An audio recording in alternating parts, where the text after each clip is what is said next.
지난 시간에는 궁구하는 삶에 대해 말씀드렸습니다.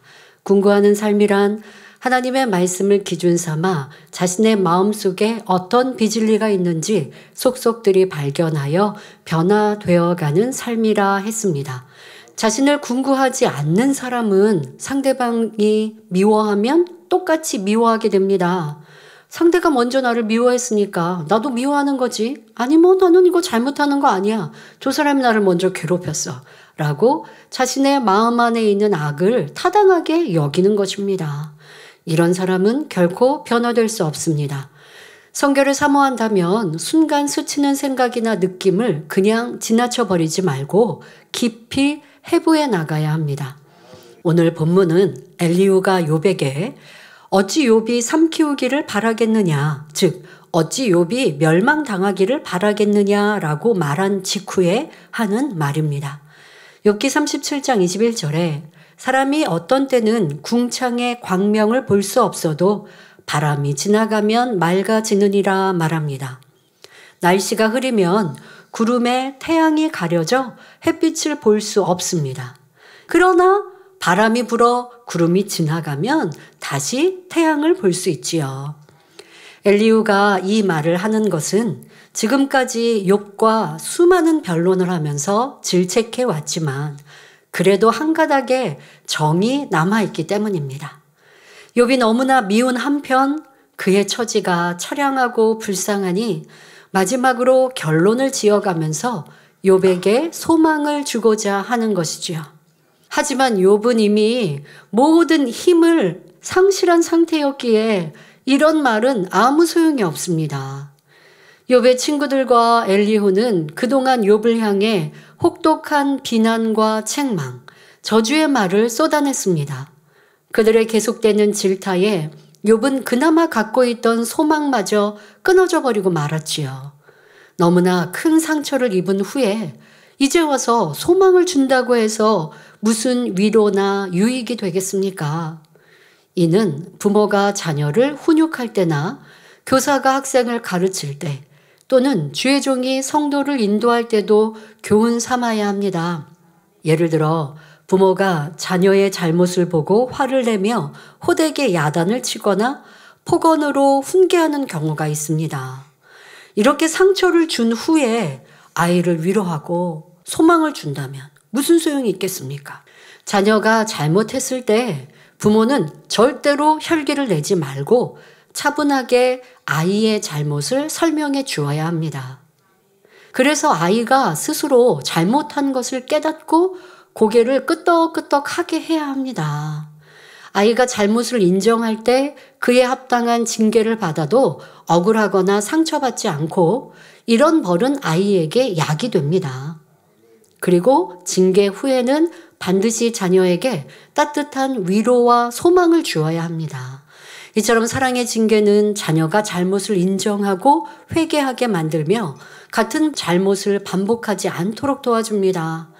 그런데 하나님께서도 자녀된 우리가 잘못할 때 훈계하십니다. 그러나 즉각적으로 징계하지 않으시며 여러 차례 참고 기회를 주십니다. 필요에 따라 우리를 징계하신다 해도 이는 사랑의 표현이라 했지요. 이어지는 본문 또한 욥에게 소망을 불어넣어 주고자 하는 말입니다. 욥기 37장 22절에 북방에서는 금빛이 나오나니 하나님께는 두려운 위험이 있느니라 말합니다. 북방에서 금빛이 나온다는 것은 무슨 의미일까요? 여기서 금빛은 아름답고 변함없으신 하나님의 빛을 의미합니다. 북방을 대표하는 북극을 떠올려 보시기 바랍니다. 황량하고 얼어붙은 땅은 생각만 해도 차갑게 느껴집니다. 그곳에는 식물이 거의 없고 동물도 찾아보기 어렵습니다. 그런데 이러한 북극에도 햇볕은 쨍쨍하게 비칩니다. 엘리후는 황량한 얼음 땅에서는 빛이 없을 것 같지만 그곳에도 하나님의 빛은 항상 존재하고 있음을 말하고 있습니다. 즉 어느 곳에서도 하나님의 위엄과 능력이 함께한다는 사실을 설명하는 것입니다. 성도 여러분, 이번에는 뜨거운 태양이 이글거리는 사막을 떠올려 보시기 바랍니다. 풀 한 폭이 나무 한 그루 없이 모래로만 뒤덮인 사막에도 하나님께서는 오아시스를 마련하여 사람들이 살아갈 수 있게 해주셨습니다. 또 바위 틈에 뿌리를 내린 나무나 돌틈에서 자라나 꽃을 피우는 식물들을 보면 얼마나 경이롭고 신기한지요. 이처럼 어떤 상황에서도 하나님의 빛은 존재합니다. 엘리후는 이러한 비유를 통해 소망의 하나님을 욥에게 심어주고 있습니다. 또한 하나님은 두려운 위험 가운데 거하시는 분임을 말하고 있습니다. 우리 하나님께서는 어떤 절망적인 상황도 희망으로 바꾸실 수 있습니다. 그런데 많은 사람이 어려움에 직면했을 때 이 문제는 누구도 해결할 수 없을 거야 라고 생각합니다. 특히 하나님을 믿지 않거나 믿는다 해도 진리를 모르는 사람들은 쉽게 절망에 빠집니다. 하나님께서는 내 믿음대로 되라 말씀하셨습니다. 그러니 여러분이 안 된다고 믿으면 정말로 안 되는 것이고 된다고 믿으면 되는 것입니다. 하나님 앞에 나아가 그분의 능력과 은혜를 믿고 전적으로 의지해야 합니다. 하나님께 나아왔다면 됩니다 라고 믿음으로 고백해야 합니다. 하나님 앞에는 작은 문제나 큰 문제나 똑같습니다. 자, 우리가 믿고 의지하는 그분은 말씀으로 천지 만물을 창조하시고 죽은 자를 살리시며 역사를 주관하시는 분입니다. 홍해를 가르고 여리고성을 무너뜨리며 해와 달을 멈추게 하셨습니다. 이런 분 앞에서 나는 안 될 거야 라고 하면 하나님의 능력을 부인하는 것이나 다름없습니다. 문제는 우리의 믿음입니다.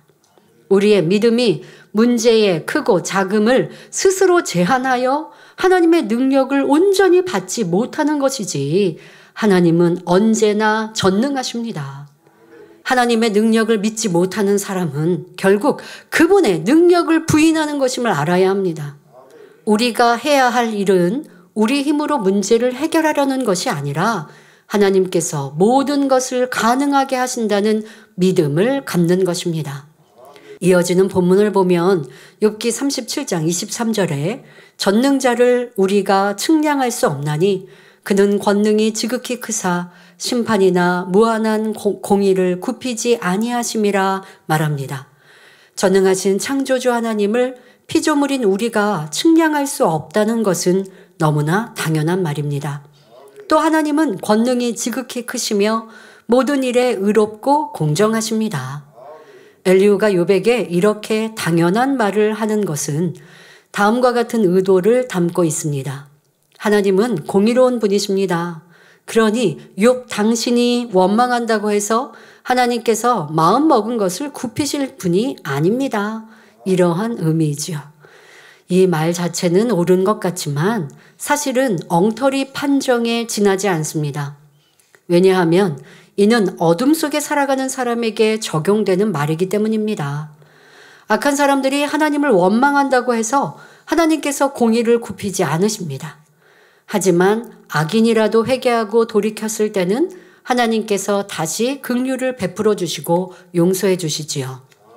그런데 욥은 하나님을 경외하며 선한 일을 많이 행하는 사람이었기에 엘리후의 말이 욥에게는 해당되지 않습니다. 또한 우리 하나님은 공의보다 먼저 사랑이 앞서는 분임을 알아야 합니다. 하나님께서는 구약 시대에는 공의대로 역사하셨습니다. 그래서 눈에는 눈, 이에는 이라고 하는 공의의 원리가 정확히 적용되었지요. 그러나 신약 시대는 성령의 시대, 은혜의 시대입니다. 예수님께서 이 땅에 오셔서 사랑을 통해 율법을 완성시키신 후에는 원수도 사랑하라 말씀하십니다. 신앙인들이 아직 사랑이 부족할 때는 마치 자로 잰 듯이 이것은 이래야 돼, 저것은 저래야 돼 하면서 공의를 주장하는 것을 볼 수 있습니다. 그러나 사랑이 없는 공의는 울리는 꽹과리와 같다는 사실을 알아야 합니다. 바로 사랑 안에 공의가 담겨 있어야 하는 것입니다. 예를 들어 하나님께서는 요나가 불순종했다 해서 버리신 것이 아니라 돌이킬 수 있는 기회를 주셨습니다. 또 가늠하다 현장에서 붙잡힌 여인을 보고 사람들은 공의를 적용하여 당장 돌로 쳐서 죽이는 것이 마땅하다고 생각했지만 예수님께서는 그들에게 죄 없는 자가 먼저 돌로 치라 말씀하셨습니다. 그런데 엘리후는 이러한 사랑과 공의를 바로 알지 못했기 때문에 말씀을 잘못 적용하고 있습니다. 이어지는 본문도 마찬가지입니다. 욥기 37장 24절에 그러므로 사람들은 그를 경외하고 그는 마음에 지혜롭다 하는 자를 돌아보지 아니하시느니라 말합니다. 엘리후는 앞절에서 하나님은 권능이 지극히 크사 심판이나 무한한 공의를 굽히지 아니하신다 했고 그렇게 사람들이 하나님을 경외한다 말하고 있습니다. 옛날에는 하나님을 경외하는 사람들이 많이 있었습니다. 하지만 오늘날은 죄악이 너무 관영하여 하나님을 경외하는 사람을 찾아보기 어렵습니다. 그러면 엘리후가 이어서 하나님은 마음에 지혜롭다 하는 자를 돌아보지 않으신다고 말한 이유는 무엇일까요? 시험이 오기 전 욥은 하나님을 경외했고 지혜롭게 살았던 사람입니다. 그런데 엘리후는 이를 사실 그대로 인정하지 않고 있습니다. 왜냐하면 엘리후의 생각에는 참으로 하나님을 경외하며 지혜로운 사람이라면 하나님께서 치실 리가 없고 용서하지 않으실 이유도 없기 때문입니다. 욥은 그동안 자기의 옳음을 주장하며 스스로 하나님보다 더 의인이라고 고백했지만 친구들과 엘리후는 그 고백 때문에 욥을 심히도 책망했습니다.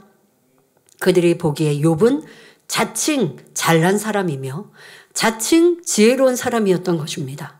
그러니 본문에서 마음에 지혜롭다고 하는 자들을 하나님이 돌아보지 않으신다는 의미는 욥처럼 스스로 지혜롭다고 하는 사람을 하나님이 외면하신다라는 말입니다. 엘리후는 예전에 욥의 지혜로움과 부와 권세를 부러워하는 마음이 있었습니다. 그래도 욥이 잘 나갈 때는 시기 질투하는 마음을 감히 표현하지 못했었는데 이제는 욥이 모든 것을 잃고 망하고 나니 마음껏 욥을 질타하고 있습니다. 욥의 처지가 바뀌니 욥에게 편견을 두며 우습게 여기는 것을 볼 수 있지요. 우리 하나님께서는 중심을 보십니다. 하나님께서는 과부나 고아와 같이 약하고 불쌍한 사람들을 돌보시며 소외된 사람을 살피시고 어린아이 같은 사람들을 더 사랑한다는 사실을 명심해야 하겠습니다. 본문에서 엘리후는 욥에게 하나님을 경외해야 함을 가르치며 욥 스스로가 지혜롭다 하니 하나님께서 그를 용서치 않으시고 치셨다 했습니다. 이렇게 욥은 스스로 하나님을 경외하고 지혜롭다 말하며 엘리후는 그렇지 않다 주장합니다. 자, 그러면 하나님을 경외하는 것이란 무엇이며 참된 지혜는 무엇일까요? 잠언 8장 13절에 여호와를 경외하는 것은 악을 미워하는 것이라 했습니다. 자, 이 말은 악한 사람들을 미워하라는 것이 아니라 내 안에 악을 미워하라는 말씀입니다. 또한 잠언 9장 10절에 여호와를 경외하는 것이 지혜의 근본이란 말씀하십니다. 다시 말하면 악을 미워하고 선으로 채우는 것이 하나님을 경외하는 것이요 또 이는 바로 지혜의 근본이라는 것입니다. 그래서 하나님을 경외함으로 악을 버리고 성결되면 위로부터 지혜가 임합니다. 그러면 욥은 하나님을 경외했는데 왜 재앙을 만났을까요? 욥기를 끝까지 읽어보면 그것은 재앙이 아니라 축복의 연단임을 알 수 있습니다. 하나님께서는 욥이 하나님을 경외하니 사랑하셨고 결국 그에게 갑절의 축복을 주셨습니다. 그런데 엘리후는 처음부터 끝까지 욥에 대한 오해와 편견을 버리지 않았으며 갈수록 판단 정죄를 더했습니다. 그러니 욥은 더 이상 할 말이 없었으며 말을 해봤자 소용이 없다는 것을 느끼고 아예 입을 닫아버렸지요. 욥이 아무 말을 하지 않고 잠잠하니 38장에서는 드디어 창조주 하나님께서 등장하십니다. 하나님을 경외한다는 것은 곧 악을 미워하여 버리고 선으로 채우며 의와 진리 가운데 나아가는 것이라 했습니다.